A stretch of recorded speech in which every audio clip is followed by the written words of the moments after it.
Welcome back to NTD's Newsroom. It's now that time for Business Matters with Don Ma. Don, good to see you. Yeah, good to see you. It's that time again. And I have an update on inflation actually to start off here.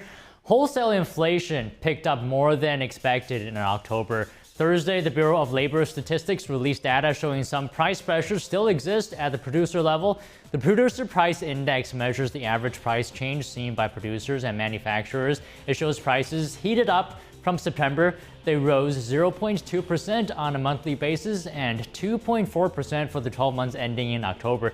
Economists were expecting prices to increase. That's partly due to unfavorable comparisons to this time last year when inflation slowed sharply. Diamond Sports' bankruptcy game plan is on to the next phase. The owner of Regional Sports Network is closer to exiting bankruptcy. The company has been under bankruptcy protection since early last year. Following that, it made dramatic changes to its deals with pro teams and leagues. It also scored deals with Amazon's Prime Video and naming rights with Flutter's FanDuel. A judge has signaled he would sign off on the company's reorganization plan. At Coach Kors combo is over. Coach parent Tapestry has terminated its nearly $9 billion deal to buy Michael Kors, owner Capri. This would have brought 6 luxury brands under one roof. Coach, Kate Spade, Stuart Weitzman, Versace, Jimmy Choo, and Michael Kors. Regulators had sued to block the deal over anti-competition concerns. The FTC argued combining the handbag makers would eliminate head-to-head competition. As a result, both companies announced today they mutually agreed to end the merger. And Disney dominating, its stock soared to its highest price in 6 months. This was in response to the entertainment giant beating fourth quarter earnings estimates and sharing a robust outlook for the coming years. Success at the box office this summer helped offset declines at the company's experience and sports divisions. Lower attendance at international locations dragged on theme park results, and higher programming and production costs hurt ESPN. But operating income at the entertainment unit, which includes films, TV, and streaming, more than doubled in the quarter, reflecting returns from summer hits, including Deadpool and Wolverine and Inside Out 2. And Ford is the focus of the National Highway Traffic Safety Administration right now. The automaker has agreed to pay a civil penalty of up to $165 million. An NHTSA investigation found Ford failed to recall vehicles with defective rear view cameras in a timely manner. $45 million of the penalty is to be used for spending to comply with the law. The car maker agreed to invest it on advanced safety data analytics and on a new testing facility and document system. Ford will also have to hold quarterly meetings with the agency. Ford said it was pleased to resolve the investigation and remains committed to improving safety and compliance. Trench coats could be seen all around Manhattan last winter, and British luxury fashion house Burberry is putting a focus on the classic look as part of re-establishing their brand. NTD's Sean Marshall has the details. Burberry plans to leverage its British heritage to win back customers by focusing on iconic items like trench coats and scarves. The company will also adopt a more restrained pricing strategy for bags and shoes. New CEO Joshua Schulman outlined his turnaround plan on Thursday after Burberry reported a loss for the first half of its fiscal year and announced a $50.67 million cost savings program. Shares jumped 20%, set for their largest one-day gain as investors welcomed the shift. Burberry shares are down 38% so far in 2024, including Thursday's rally. Schulman stated Burberry would be incredibly disciplined with its brand, focusing on timeless British luxury. Recent campaigns have highlighted outerwear, scarves, and British celebrities. It is only in the recent 18 to 24 months that we really were trying to stretch our pricing on absolutely every product, Schulman said, adding that he sees opportunities in handbags priced under $2,109 with a sweet spot at $1,688. He also added Burberry will remain positioned in the luxury market with no plans to move into the accessible luxury category. Sean Marshall, NTD News. News satire site The Onion won bidding to buy Alex Jones' media company Infowars. The sale is backed by families of Sandy Hook Elementary School shooting victims. The families earlier sued Jones for defamation after he said the shooting was a hoax on his media platform. Jones owes the family over $1 billion in the lawsuit. The bidders in the auction were both those who supported the media company and those who are against him. The Onion now owns the Infowars website, social media accounts, studio, trademarks, and video archive. Jones said he already prepared another studio and media platforms in case the sale went through to a party unfavorable to him. The Onion said its exclusive advertiser on the acquired Infowars platform will be gun violence prevention organization Everytown for Gun Safety.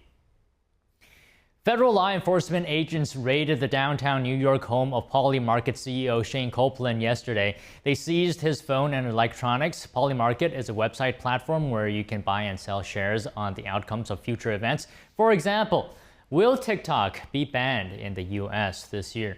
The gambling website had President-elect Trump's odds drastically higher than those of Vice President Kamala Harris for weeks, differing from opinion polls. The Department of Justice is investigating Poly Market for allegedly allowing U.S.-based users to bet on the site.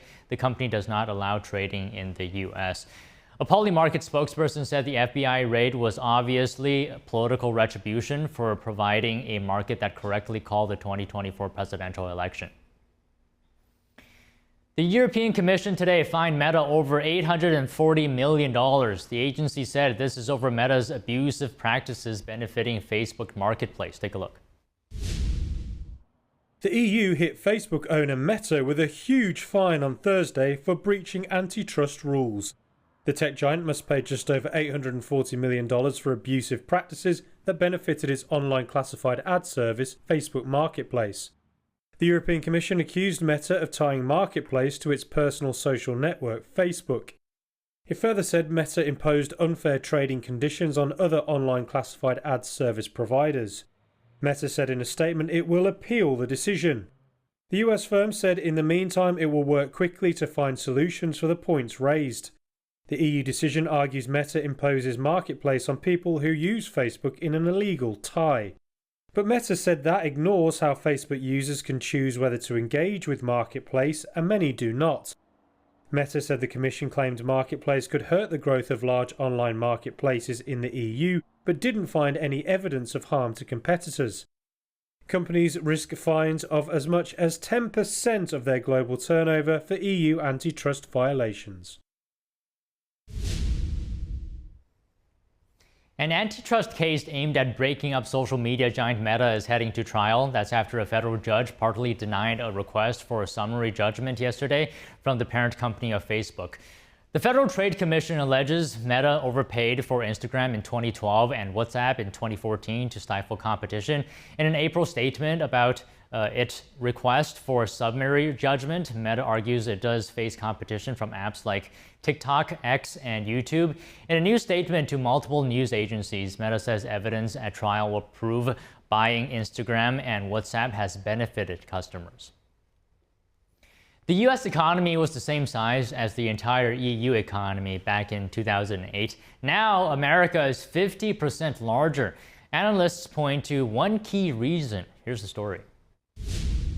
The U.S. gross domestic product was the same size as the European Union's GDP back in 2008. Now, America's is 50% larger. We are over-regulating and under-investing. French President Emmanuel Macron, speaking at the Berlin Global Dialogue in early October, said the EU could die. If we follow our classical agenda, we will be out of the market. I have no doubt. In past years, the U.S. has created most of the world's most valuable companies. Europe, none. It's going to get a lot worse. Economist Daniel Lacaille says Europe's overregulation problem is immense and not easy to solve. It's a very political entity.